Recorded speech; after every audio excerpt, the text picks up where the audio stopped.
அஸ்ஸலாமுஅலைக்கும் friends, welcome to யாஸ்மியா சமையல். இன்றைக்கி நம்ம வீட்டில் நைட்டு என்னென்னு பார்த்தீங்கன்னா பூரியும் கிழங்குதாங்க. பூரி செய்கிறதுக்காக இப்போ அடுப்பில் நம்ம கடாயை வச்சுப்போம். கடாயை வச்ச பிறகு எண்ணெயை ஊற்றிப்போம். எண்ணெய் ஊற்றி சூடான பிறகு அதுக்கு நம்ம தேவையான பொருளை சேர்த்துப்போம். தேவையான பொருள் கடுகு உளுந்த பருப்பு, சீரகம், சோம்பு, வெந்தயம் கொஞ்சோண்டு சேர்த்து நல்லா பொரிஞ்சு வரட்டும். பொரிஞ்சு வந்த பிறகு கருகிடக்கூடாது, பொரிஞ்சு வரட்டும்.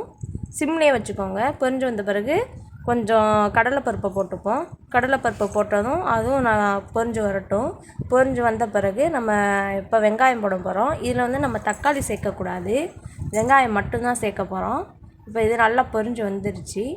இது நம்ம பொரிஞ்சு வந்த பிறகு இப்போ இந்த கடலைப்பருப்பு ரொம்ப கரைஞ்சிடக்கூடாது, வாய்க்கு மெதுவாக இருக்கணும். அது பொரிஞ்சு வந்த பிறகு இப்போ வெங்காயம் போட்டுப்போம். வெங்காயம் போட்ட பிறகு நல்லா வதக்கி விட்டுப்போம். எல்லா வெங்காயத்தை போட்டுட்டு ஒரு வெங்காயம் சின்ன வல்லாரை நான் எடுத்திருக்கேன். சின்ன வல்லாரையில் ஒரு 6-7 வெங்காயம் எடுத்திருக்கேன். அதை எடுத்து இப்போ நல்லா போட்டு நல்லா வதக்கிப்போம். வதக்கின பிறகு இதுக்கு தேவையான உப்பு சேர்த்துப்போம். உப்பு நான் உப்பு 1 டீஸ்பூன் சேர்த்துருக்கேன். சேர்த்த பிறகு நல்லா வதக்கி விட்டுப்போம். நல்லா வதக்கின பிறகு இப்போ நான் 2 பச்சை மிளகா எடுத்து வச்சுருக்கேன். அந்த 2 பச்சை மிளகாவை உங்களுக்கு காரத்துக்கு ஏற்றாப்புல போட்டுக்கோங்க. நான் 2 பச்சை மிளகா பொடியாக நறுக்கி போட்டிருக்கேன். போட்டுட்டு நல்லா அதையும் நல்லா வதக்கி விட்டுப்போம். நல்லா வதக்கின பிறகு எங்கள் கரண்டி டீஸ்பூனில் 1 டீஸ்பூன் மஞ்சத்தூள் போட்டிருக்கேன். மஞ்சத்தூள் போட்ட பிறகு அதையும் நல்லா வதக்கி விட்டுப்போம். நல்லா வதக்கின பிறகு இதில் 1 டீஸ்பூன் இஞ்சி பூண்டு பேஸ்ட்டு சேர்ப்பாங்க. நான் சேர்க்கலை, எனக்கு தேவைன்னு நான் சேர்க்கலை. உங்களுக்கு விருப்பத்துக்கு எப்போ நீங்கள் சேர்த்துக்கோங்க. சேர்த்த பிறகு இப்போ நல்லா வதக்கி விட்டோம். நல்லா வதக்கின பிறகு உருளைக்கிழங்கு நம்ம மசிச்சு வச்சுருக்கோம். அந்த உருளைக்கிழங்கு இப்போ சேர்த்துப்போம். எல்லா உருளைக்கிழங்கு நான் ஒரு 5 உருளைக்கிழங்கு போட்டு விசில் விட்டு எடுத்து வச்சுருக்கேன்.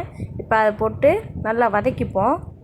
இப்போ நல்லா அந்த மஞ்சத்தூள் எல்லா உப்புலாம் சாறுறாப்புல நம்ம வதக்கிக்கிறணும். வதக்கிட்டு உப்பு செக் பண்ணி பார்த்தேன், பத்தலை, இன்னும் கொஞ்சம் போட்டுக்கிட்டு இன்னும் கொஞ்சம் நல்லா வதக்கிப்போம்.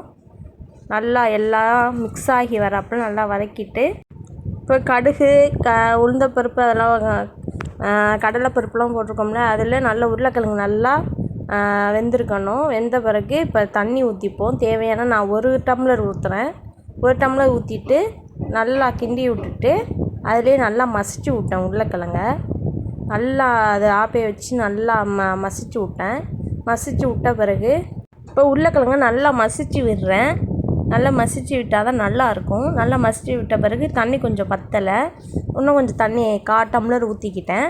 உங்களுக்கு மசாலா டிக்கா வேணும் அப்படின்ட்டா நீங்கள் தண்ணி கம்மியாக வச்சுக்கோங்க, இல்லைன்னா கொஞ்சம் கூட வேணும் அப்படின்ட்டா தண்ணி கூட வச்சுக்கோங்க. இப்போ நான் தண்ணி தேவைக்கேற்ப ஊற்றிட்டு நான் மூடிட்டேன்.